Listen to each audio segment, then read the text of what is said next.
È possibile distribuire l'acqua di Sugologone anche ai comuni della Valle del Cedrino?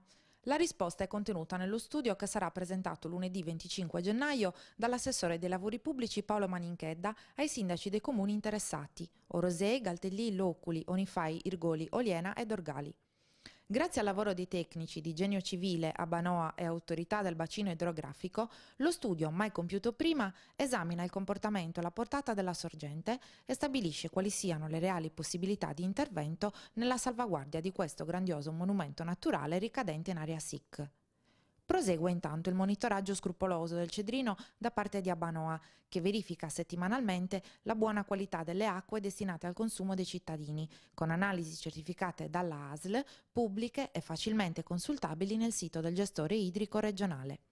Dagli esami emerge che l'acqua prodotta e distribuita dall'impianto Taddore nei 5 comuni a valle non è affatto inquinata, ma al contrario ha tutti i requisiti per essere considerata, oltre che potabile, di buone caratteristiche organolettiche.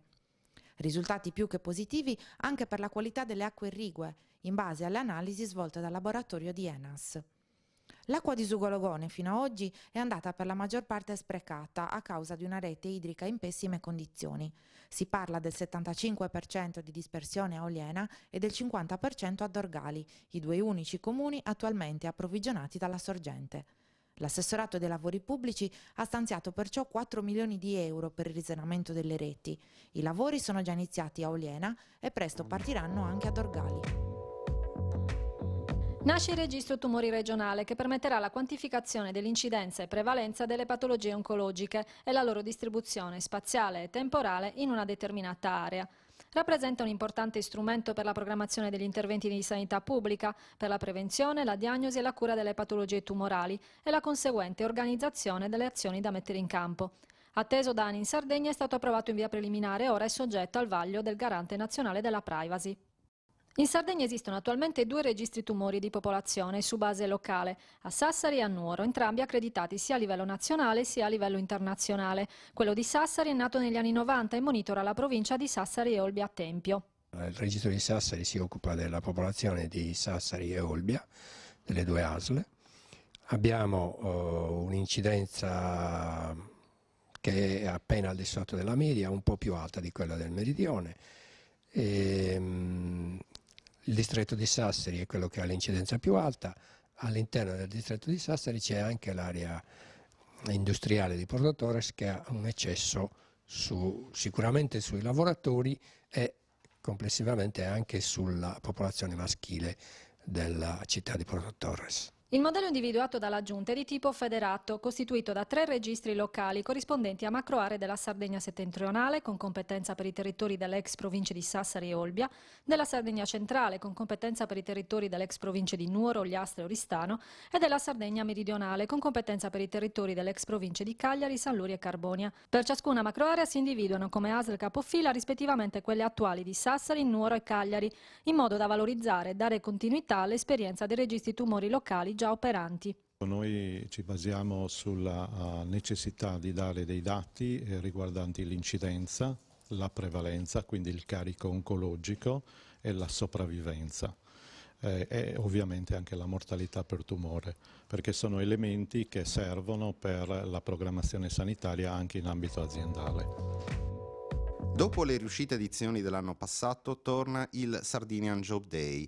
L'iniziativa, presentata nei giorni scorsi, è in programma venerdì 12 e sabato 13 febbraio negli spazi della Fiera di Cagliari, che per l'occasione diventerà una vera e propria cittadella del lavoro, con aree espositive, banchetti informativi e un ricco cartellone di convegni, corsi e seminari dedicati in questa edizione al lavoro nel settore turistico. 2 dense giornate da trascorrere con esperti, addetti ai lavori, operatori e rappresentanti istituzionali come il Ministro del Lavoro Giuliano Poletti e il Sottosegretario alla Presidenza del Consiglio Luca Lotti. Naturalmente, come nelle precedenti edizioni della manifestazione, non mancherà uno spazio qualificato di contrattazione in cui creare l'occasione di incontro fra domanda e offerta di lavoro. Al Sardinian Job Day 2016 si terranno veri e propri colloqui di selezione sulla base delle richieste pubblicate dalle aziende che si possono consultare e alle quali ci si può candidare online fino al prossimo 27 gennaio sul sito www.sardinianjobday.it. Sono già circa 500 tra offerte di lavori e tirocini le posizioni aperte dallo scorso dicembre sul sito da parte di aziende operanti nel settore turistico. Analogamente, sempre online, i candidati possono rispondere agli annunci e mettere a disposizione il proprio curriculum. I profili più allineati alle competenze richieste saranno preselezionati a cura dei CSL e degli operatori dell'Agenzia per il Lavoro e saranno invitati a sostenere un colloquio in presenza durante le 2 giornate della manifestazione. Le figure più ricercate sono quelle che connotano da sempre i lavori in questo settore, dai camerieri al cuoco chef, dall'accompagnatore turistico fino ai ruoli di direzione e management di strutture ricettive. Non mancano però richieste per istruttore di vela, animatore, giardiniere e perfino disc jockey. Il Sardinian Job Day Turismo 2016 è organizzato dall'Agenzia regionale per il lavoro della Regione Sardegna in partenariato con gli assessorati regionali del lavoro e del turismo, la provincia di Cagliari, la Fiera Internazionale della Sardegna e l'Ufficio Scolastico Regionale. Maggiori informazioni su www.sardinianjobday.it. Il bando sul recupero dei centri storici della Sardegna, finanziato dalla Regione con 20 milioni di euro, ha riscosso ancora una volta un grande successo, al punto che le risorse non saranno sufficienti, almeno per ora, a coprire le 286 richieste di fondi per il recupero di immobili di pregio nei centri matrice. Secondo i dati forniti dall'assessorato degli enti locali, la maggior parte delle domande sono arrivate dalla provincia di Oristano, ben 73. Seguono le province di Cagliari con 55, Sassari 48, Nuoro 43, Medio Campidano 22, Olbia Tempio 19, Ogliastra 15 e Carbonia Iglesias 11. La commissione di valutazione esaminerà le proposte per giudicarne l'ammissibilità e ammetterle a finanziamento. Anche il bando 2015 ha confermato dunque il fortissimo interesse dei cittadini sardi sulle politiche di recupero degli immobili e la valorizzazione dei centri storici. Il bando garantisce da una parte una ricaduta sotto il profilo occupazionale, mentre dall'altra innalza la qualità dei centri storici. Negli ultimi 10 anni molti comuni dell'isola hanno sfruttato pienamente questa opportunità, con riflessi positivi anche sul decremento demografico che affligge le zone del centro e in molti casi creando nuove prospettive di sviluppo turistico per il territorio.